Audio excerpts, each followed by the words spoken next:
సీఎంగా రేవంత్ పాలన ఎలా సాగుతుంది, చెప్పిన హామీలను ఎలా అమలు చేస్తున్నారు, ప్రతిపక్షాల విమర్శలకు కూల్గా ఆన్సర్ ఇచ్చేస్తున్నారా? కాంగ్రెస్లో గ్రూప్ రాజకీయాలకు చెక్ పెట్టడంలో డైనమిక్ లీడర్ ఎలా సక్సెస్ అయ్యారు? ఆలస్యమైన రేవంత్ పక్కాగా ముందుకు వెళ్తున్నారా? అసలు రాజకీయం అంటే ఇదిరా అనేలా పాత రోజులను రేవంత్ గుర్తు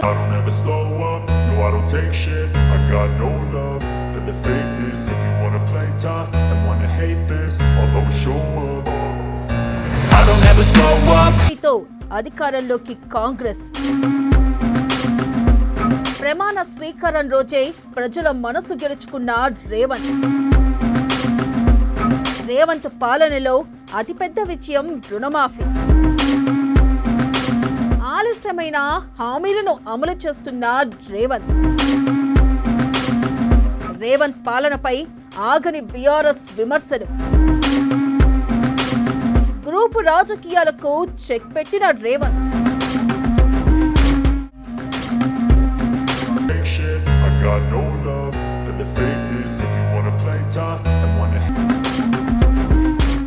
రేవంత్ రెడ్డి తెలంగాణ రాష్ట్ర ఆవిర్భావం తర్వాత కాంగ్రెస్ పార్టీని అధికారంలోకి తెచ్చిన మాస్ లీడర్. ఎన్నికల సమయంలో ఆయన ఇచ్చిన 6 గ్యారెంటీలు, రైతు రుణమాఫీ, ఉచిత విద్యుత్, మహిళలకు ఉచిత బస్సు ప్రయాణం, ఆరోగ్య బీమా, గృహ నిర్మాణం వంటి హామీలు ప్రజల్లో ఆశలు రేకెత్తించాయి. అధికారంలోకి వచ్చిన మొదటి రోజు నుంచి ఆయన ప్రజా సమస్యలకు దగ్గరగా ఉండేలా ముఖ్యమంత్రి కార్యాలయ బారికేడ్లను తొలగించి ప్రజాపాలనకు చిహ్నంగా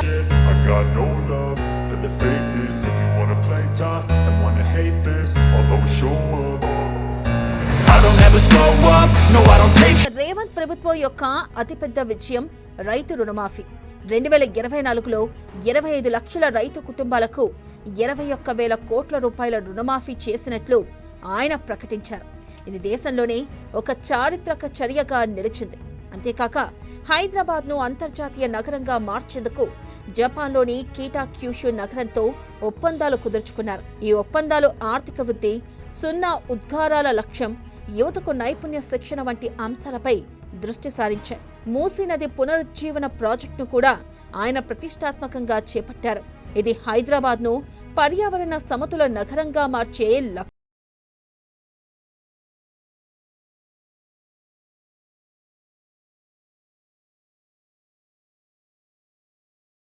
అయితే రేవంత్ పాలన సవాళ్ల నుంచి మినహాయించబడలేదు.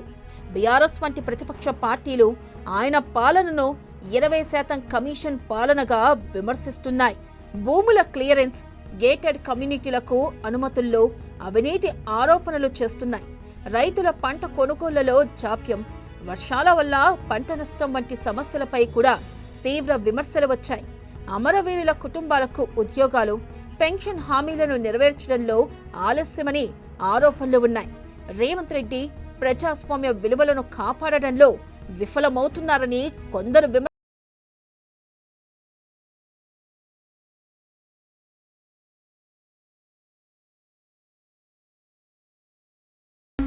కాంగ్రెస్ పార్టీలో గ్రూపు రాజకీయాలను నియంత్రించడంలో రేవంత్ విజయం సాధించారు. సీనియర్ నాయకులైన మల్లుబట్టి విక్రమార్క, ఉత్తమ్ కుమార్ రెడ్డి, కోమటిరెడ్డి వెంకటరెడ్డి వంటి వారిని సమన్వయం చేసుకుంటూ ప్రభుత్వాన్ని స్థిరంగా నడిపారు. ఇది ఆయన నాయకత్వ శైలికి నిదర్శనం. అయితే ఢిల్లీ అధిష్టానంతో కొన్ని అసమ్మతి స్వరాలు, మంత్రి పదవులపై ఒత్తిడి వంటి సమస్యలు ఆయన్ను ఇబ్బంది పెడుతున్నాయని కొన్ని సోషల్ మీడియాలో పోస్టులు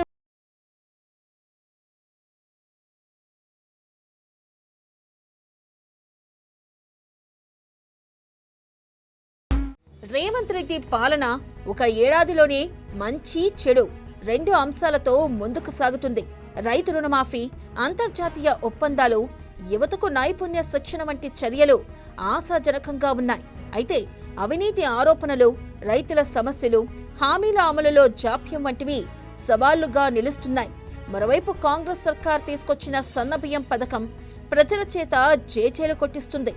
అయితే ప్రజలు రేవంత్ను ఒక డైనమిక్ నాయకుడిగా చూస్తున్నప్పటికీ ఆయన హామీలను పూర్తిగా నెరవేర్చడం, ప్రతిపక్ష విమర్శలను అధిగమించడం రాబోయే రోజుల్లో కీలకం.